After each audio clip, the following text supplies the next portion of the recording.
자, 그러면 두 번째는 이제 그렇게 해서 런던에서 교육을 듣고, 나머지 이틀은 이제 에스토니아 가서, 노르딕 테스팅 데이즈라는 컨퍼런스에 참여했습니다. 노르딕 테스팅 데이즈 에스토니아라고 해서. 자, 그래서 이 컨퍼런스는, 저는 솔직히 이런 컨퍼런스가 있는지도 몰랐어요, 사실은.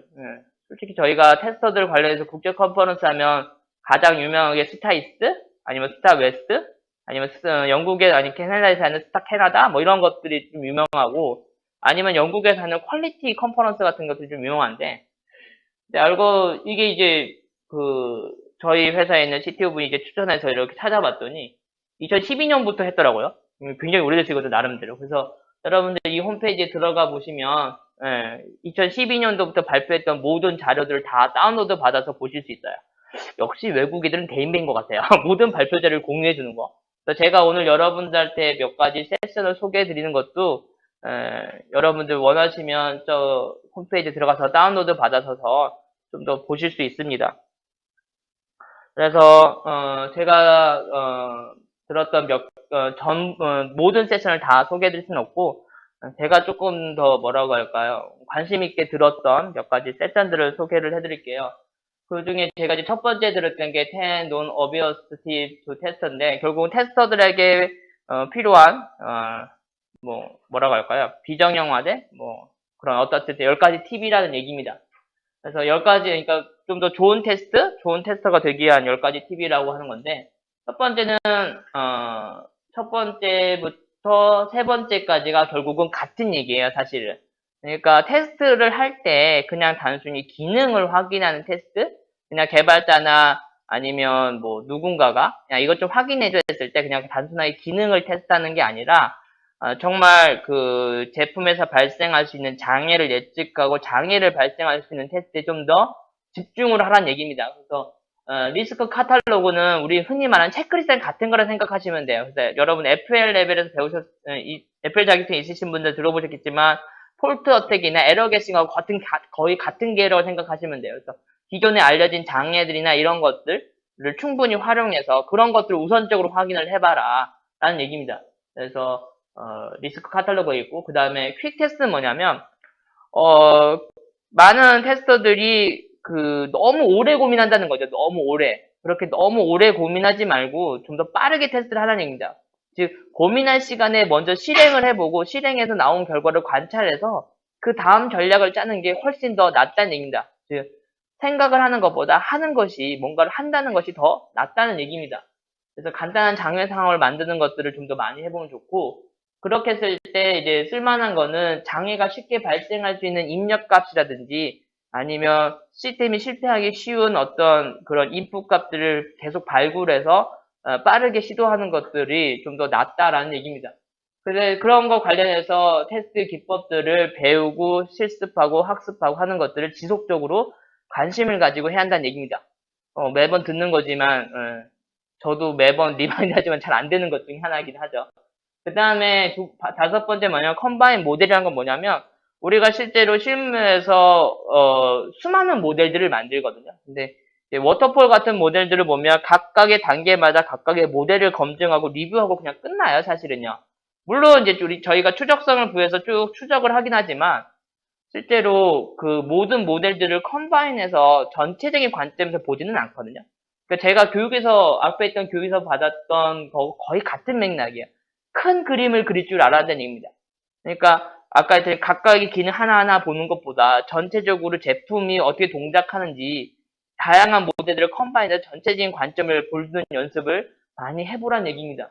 그 다음에 6번 비주얼라이징은 5번하고 맞물려서 그렇게 결합한 모델들을 알아보기 쉽게 당신이나 아니면 당신의 어떤 이해관계를 알아보기 쉽게 비주얼라이제이션 하는 것들에 대한 도구를 끊임없이 찾고 개발을 하라는 얘기입니다. 그래서 마인드 맵이나 기능 맵이나 이런 여러 가지를 써서 비주얼라이징 하는 게 중요하다는 얘기고, 그 다음에 익스터널 오라클에서 표준이나 이런 다른 아니면 벤치마킹 한 결과라든지 다른 외부에 있는 것들도 분명히 참조해서 테스트를 하면 좀 더 나은 테스트를 해볼 수 있다는 얘기입니다. 그리고 모든 것에는 테스터빌리티가 당연하게 내장되어 있어야겠죠. 그 다음에 아홉 번째는 이런 것들을 잘하기 위해서는 결국은 현재 프로세스를 돌아보고 개선할 수 있는 것들을 끊임없이 찾아서 개선을 하라는 얘기입니다. 그래서 거기 발표했던 사람은 요 10가지 중에서 가장 먼저 시도해 볼 만한 건 9번째라고 얘기를 하더라고요.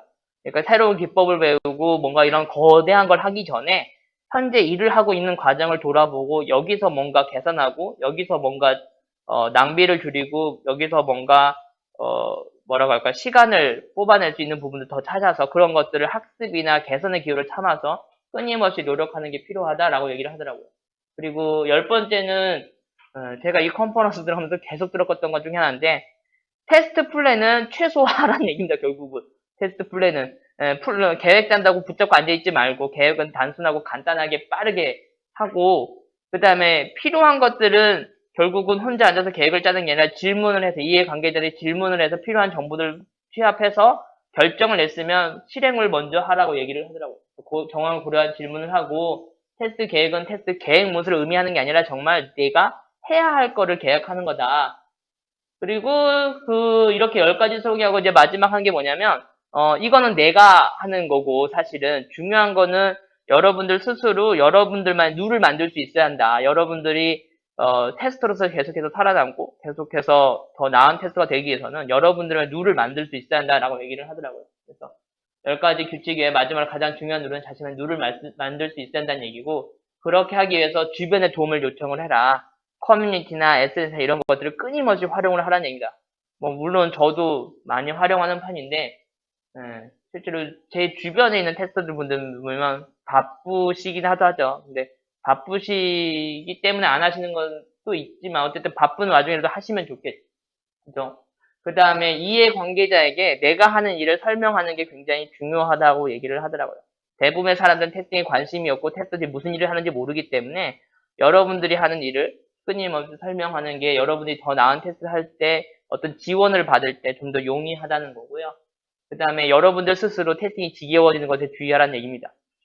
루즈해지는 거죠. 실제로 저도 매일매일 겪고 있는 거긴 해요. 매일매일 하는 일이 똑같고 반복적이거든요, 사실은. 그런 것들 탈피해서 노력을 하라는 얘기고요.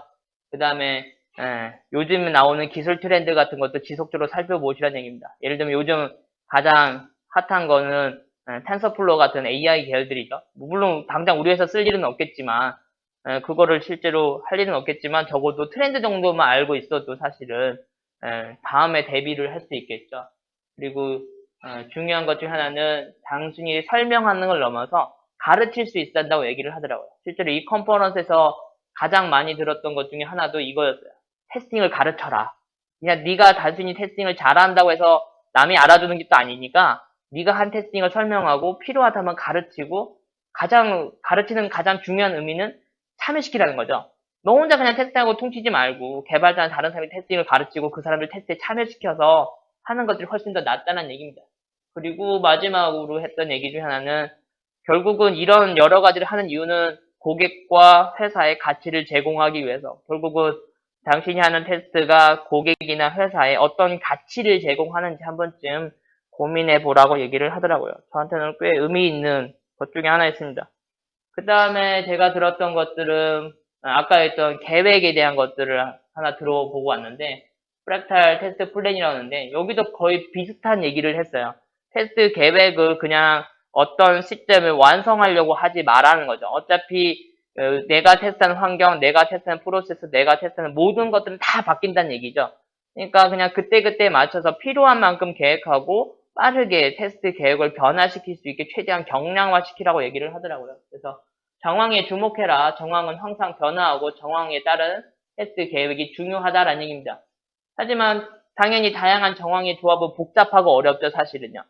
우리가 그러니까 계획에 대한 타이밍을 놓치는 것들은 결국은 복잡한 그 어떤 정황들에 대해서 내가 이해하지 못한 부분들에서 정보를 수집하거나 이런 것들 하면서 딜레이 되는 것들이 오히려 더 그 복잡함을 더 가중시킨다고 얘기를 하더라고요. 그러니까 중요한 거는 그런 것들에 대해서 확신이 들지 않으면 그냥 이해하는 만큼 계획하고 우선 실행해 보라는 얘기입니다.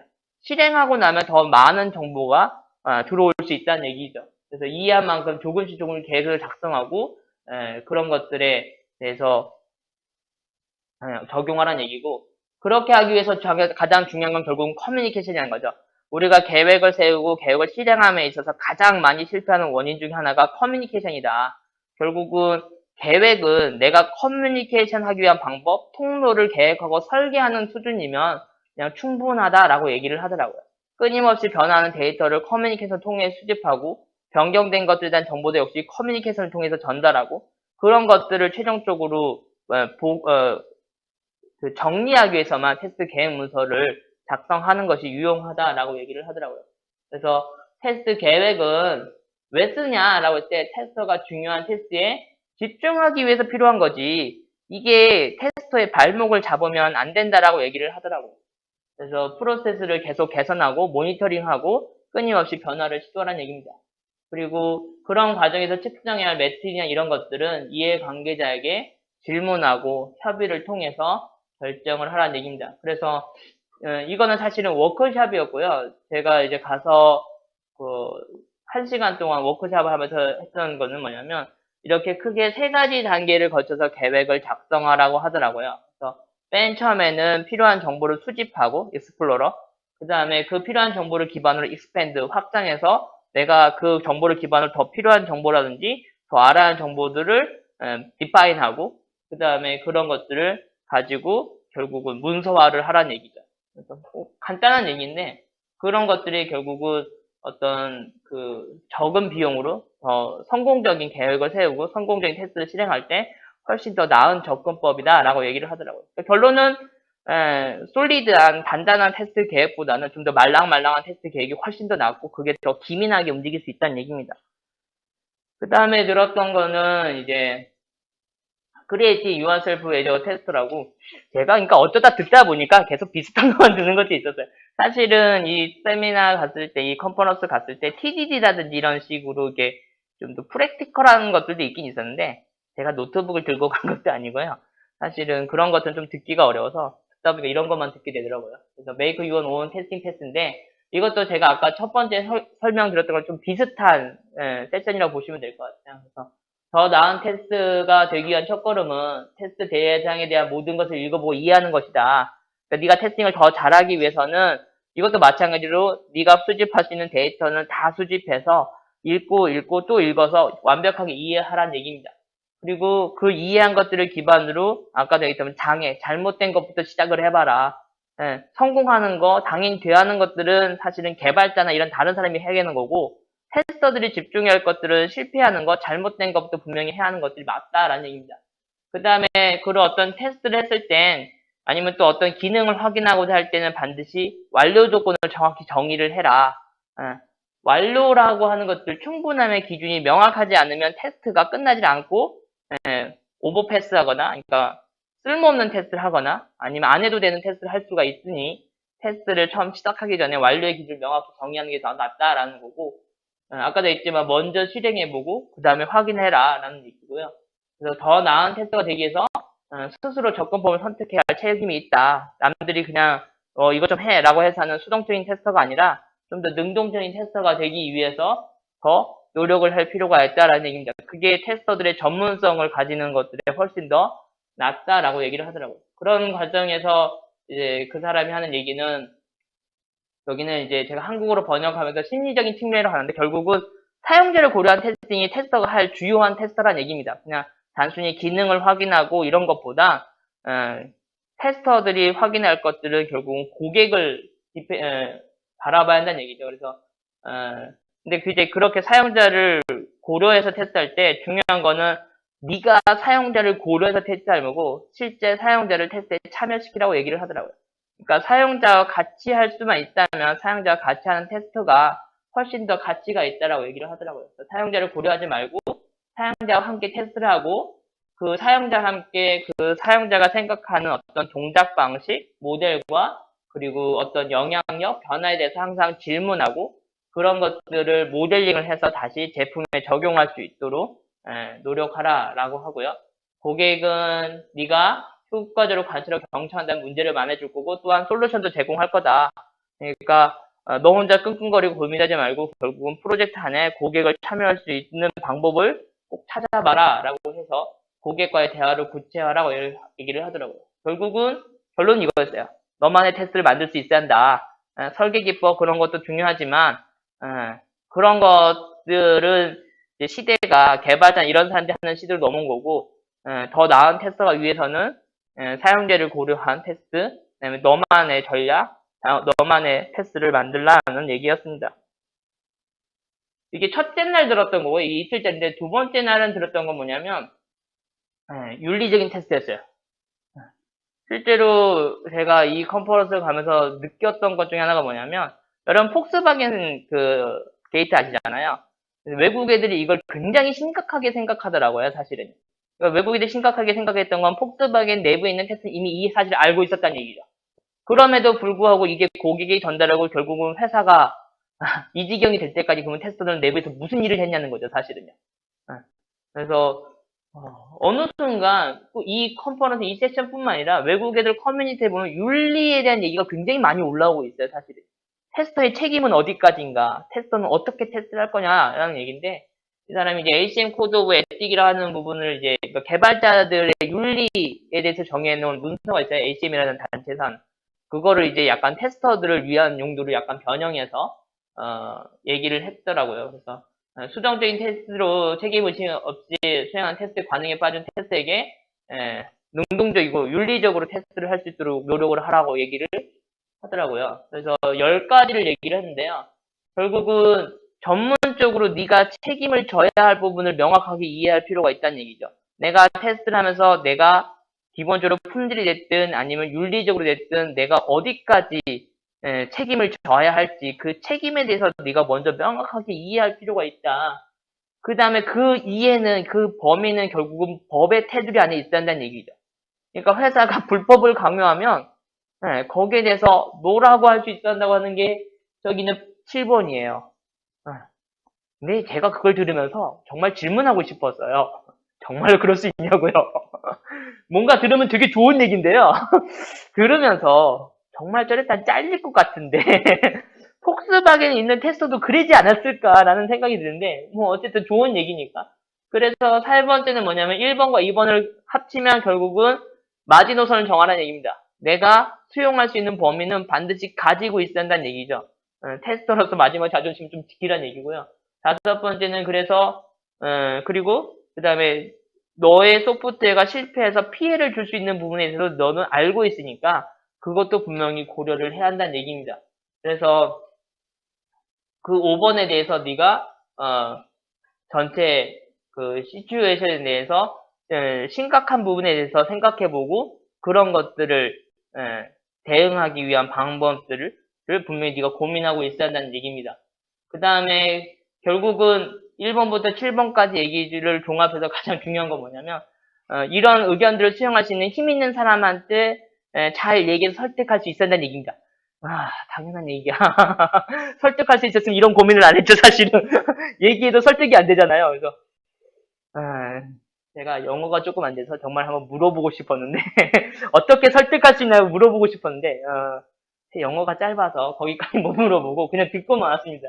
그 다음에 이제 그래서 너의 이제 어떤 스킬이나 이런 것들을 이제 단계적으로 확장할 수 있는 방법을 네가 한번 고민해보고 그 다음에 네가 어디까지 리스크를 수용할 수 있을지 반드시 알 필요가 있다는 얘기입니다. 결국은 전체를 정리해보면 내 제품이 고객이나 회사나 피해를 끼칠 수 있는 한계선, 마지노선을 네가 충분히 이해를 해야 하고 그 한계선은 결국은 법의 테두리 안에 있다는 거고 만약에 그 테두리를 넘어서 법을 위법하게 할 수 있는 어떤 것들에 대해서 강요를 했을 때는 노라고 할 수 있어야 한다는 얘기고 그 얘기를 힘 있는 사람한테 네가 결국은 설득할 수 있어야 한다. 그게 네가 테스터로서 일을 하는 책임이다. 이거는 개발자 다른 사람이 가지고 있는 책임이 아니라 결국은 너의 책임이라고 얘기를 하더라고요. 내가 그걸 들으면서 좋은 얘기야. 근데 그러면 잘려라고 이제 지금 생각난 김에 이거 쓴 사람한테 한번 메일을 보내봐 해서 어떻게 설득하면 좋을지 여러분 한번 보내보시면 재밌을 것 같아요. 그 다음에 제가 들었던 것 중 하나는 이제 좀 프랙티컬한 걸 듣고 싶어서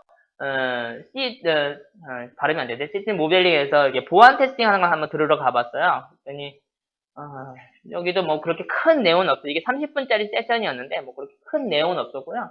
결국은 우리가 실제로 보안 테스트 같은 걸 실무에서 되게 많이 하는데 실제로 저 같은 경우도 실무에 가서 제가 보안 테스트 할 때, 제가 어느 가서 이제 간단한 보안 테스트 하면은, PM들이 항상 그래요. 야, 너 그거 왜 해? 그거 보안 테스트 하는 전문팀이 따로 있는데, 너 그거 왜 쓸데없는 일을 해? 너 그거 그 팀이 알아서 다 할 거야. 라는데, 제가 여태까지 수년간 실무에 있으면서, 그 전문적으로 일한다는 팀이 보안 테스트에서 안 뚫리는 걸 한 번도 본 적이 없어요. 도대체 그 사람들 뭐 하는지 모르겠어. 예전에 제가, 그냥 이건 요거랑 제 경험 하나는, 제가 그, 제3자 침투하는 아주 단순한 툴을, 오픈소스를 가져다가, 제가 테스트하는 갑의 홈페이지를 공격해 본 적이 있어요. 30초도 안 돼서 뚫렸어요. 그래서 제가 보고했어요. 되게 화를 내더라고요. 아니 그건 보안 테스터들이 하는 일이지 왜 네가 그런 짓을 하고 있어? 라는 얘기죠. 실제로 저는 보안 테스트 잘 못합니다. 여기 얘기해 보안 테스팅은 되게 어려워요 사실은요. 알아야 할 것도 되게 많고요. 근데 여기서 하는 얘기는 뭐냐면 그런 것들을 제가 제 생각 거의 비슷해요. 그런 것들 하는 사람들도 분명히 있지만 기본적인 것들은 개발이나 테스트 단계에서도 분명히 확인해 볼 필요가 있다는 얘기입니다. 그래서 보안을 위협하는 사람은 많고 보안사고가 발생하면 공적인 비난과 책임을 져야니까 해야 한다. 근데 정말 어렵다. 그렇지만 모든 것이 어려운 건 아니다. 간단한 건 네가 좀 해볼 필요가 있다. 그래서 제가 이 장표는 다 가져오지 않았지만 여러분 원하시면 이 장표 아까 이제 다운로드 받으실 수 있기 때문에 한번 보세요. 제가 볼 땐 괜찮은 내용이었어요. 그래서 결국은 어떤 그 제품에서 외부에서 또는 내부에서 공격할 수 있는 어떤 경로라든지 경우의 수 같은 걸 찾고 내가 그런 것들을 어떻게 하면 찾아낼 거냐 할 때 핵심은 이거였어요. 먼저 그 테스트할 대상을 스코프를 정하고 그 다음에 각종 모델들을 쭉 모아서 분석을 하라는 얘기입니다. 그래서 여기 보면 요 CFT 모델링이 도대체 뭐냐라는 것들은 결국은 보안적인 문제를 발견하기 위한 설계 리뷰다. 즉 설계 리뷰만으로도 보안 테스트를 하는 데 있어서 충분히 많은 것들을 해볼 수 있다라고 얘기를 하더라고요.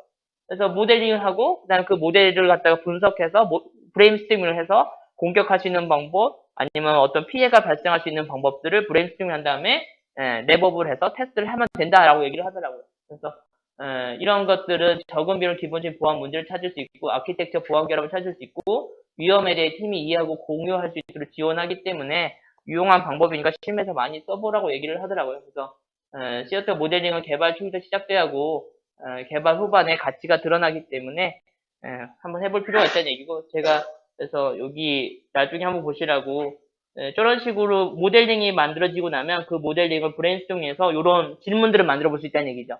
이런 질문들을 만들면 그 질문들에서 리스크 수준과 공격하는 방법과 어떻게 했을 때 어떤 문제가 발생할지 이런 식으로 TC를 만들어서 배포해서 테스트하는 것만으로도 충분히 보안적인 위협을 감소시킬 수 있다라고 얘기를 하더라고요. 그 다음에 들었던 것 중에 하나는 이제 디자인 싱킹, 이건 이제 UX나 사용성에 대한 얘기예요. 그래서 혹시 여러분 린 UX 아세요? 린 UX?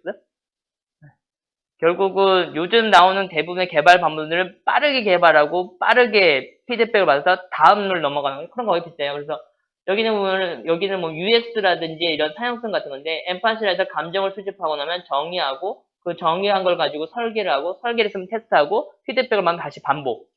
그래서 요거 각각을 보면 저 감정을 수집하는 부분에는 고객이 왜 그런 감정을 느끼는지 왜로 시작을 해서 고객의 감정을 수집을 해라. 그래서 워크샵 같은 걸 통해서 감정을 수집하고 나면 그거를 정의해야 하는데 정의를 할 때는 어떤 솔루션, 어떤 기능에 집중하는 게 아니라 전체적인 큰 그림을 그릴 수 있어야 한다. 그래서 프로블럼 맵이나 주얼리 맵과 같은 플로우 시나리오를 작성해서 실제로 고객이 어떻게 반응하는지, 어떻게 하면 실패하는지, 어떻게 하면 감정이 상하는지 한번 연구해 볼 필요가 있다라는 얘기고, 그런 걸 할 때 중요한 거는 퍼소나를 작성하라는 얘기입니다. 퍼소나. 퍼소나의 주요 목표는 행동이고, 그래서 고객의 이유를 이해하게 되면 네가 무엇을 만드는지 결정할 수 있다라는 거고, 그렇게 했을 때 만들라는 것들은 기능이 아닌 사용 테스트를 작성해서 마지막에는 반드시 테스트를 하라는 얘기입니다. 그래서 테스트하는 방법은 관찰이나 인터뷰 같은 것들을 통해서 테스팅을 하면 된다. 그래서 네가 어떤 그 좋은 제품을 만들고자 하면 이러한 방법론도 써볼 수 있다는 얘기입니다. 이건 사실은 테스트하고는 그렇게 큰 연관이 없는 세션이었는데 와서 이런 얘기도 하나 전달을 해주긴 하더라고요. 그 다음에 이제 제가 마지막으로 들었던 세션 중에 하나가 업앤어웨이라고 해서 이것도 거의 비슷합니다. 그래서 예, 결국은 더 나은 테스트를 위해서 내가 어떻게 변화해야 하는 건데, 여기도 똑같은 일을 반복하고 있더라고요. 테스팅은 변하고 있다. 그래서 테스트는 적응을 해야 한다. 그래서 무언가를 한다는 것은 아무것도 하지 않는 것보다 더 낫다. 그러니까 완료가 완복보다 더 나으니까 우선 실행해봐라 라는 얘기고요. 끊임없이 학습하고 너만의 원칙을 세우고 그다음에 네가 테스팅을 더 잘하기 위해서는 또는 테스트를 더 잘 관리하기 위해서는 사람들의 신뢰를 얻을 수 있어야 한다. 그리고 네가 테스트를 더 잘 관리하고 테스트를 더 잘 진행하기 위해서는 개발자를 포함한 이해 관계자들이 서로 어떤 식으로 이야기를 하는지 그들의 언어를 좀 이해할 수 있어야 하니까 그런 것도 공부를 해봐라. 그다음에 네가 어떤 일을 하는지 설명하는 것이 더 낫다. 그래서 네가 그렇게 수집한 것들 역시 모델링을 해보고 반영을 해라. 그래서 테스터는 팀이 품질에 대해서 이해하도록 돕는 것이 중요하다. 너 혼자 고민하지 말고 팀과 같이 일해라. 이렇게 얘기를 하더라고요. 그래서 지금 이제 제가 들어가서 좀 간단하게 했는데 결국은 제가 그 컨퍼런스를 이틀을 들으면서 제가 쭉 느꼈던 것들은 크게 네 가지인 것 같아요. 하나는 확실히 사용자를 강조하는 테스트에 대한 내용이 훨씬 많다는 얘기입니다. 모든 것들을 다 사용자로 얘기를 해요. 테스트의 전략, 계획, 실행 모두 사용자를 베이스로 해야 한다라고 얘기를 하고요. 두 번째는 확실히 옛날보다 모델에 대한 얘기가 굉장히 많이 나와요. 그래서 테스터들에게 아키텍트에 대한 얘기를 굉장히 많이 합니다. 그래서 아까도 했던 빅피처에 대한 것들, 그래서 전체적인 품질에 대한 가이드, 품질에 대한 코치, 품질에 대한 교육, 이 모든 것들에 대해서 테스터에게 좀 더 많은 것을 요구하는 걸 볼 수 있었고요. 그 다음에 아까 얘기했던 윤리와 책임. 네가 그냥 테스팅을 잘하는 것도 중요하지만 사실은 네가 윤리적인 테스터가 돼야 하고 네가 한 테스팅에 대해서 네가 한 결과에서 네가 스스로 책임질 수 있어야 한다. 네가 책임지지 못하면 그 테스트는 실패했다라고 얘기를 하고 있더라고요. 이 모든 얘기를 결국 종합해 보면 결국은 애자일. 어쨌든 제가 이번 교육하고 컨퍼런스를 다녀오면서 느꼈던 것들은 이런 것들을 느꼈던 것 같아요. 그래서 제가 준비한 얘기는 여기까지입니다.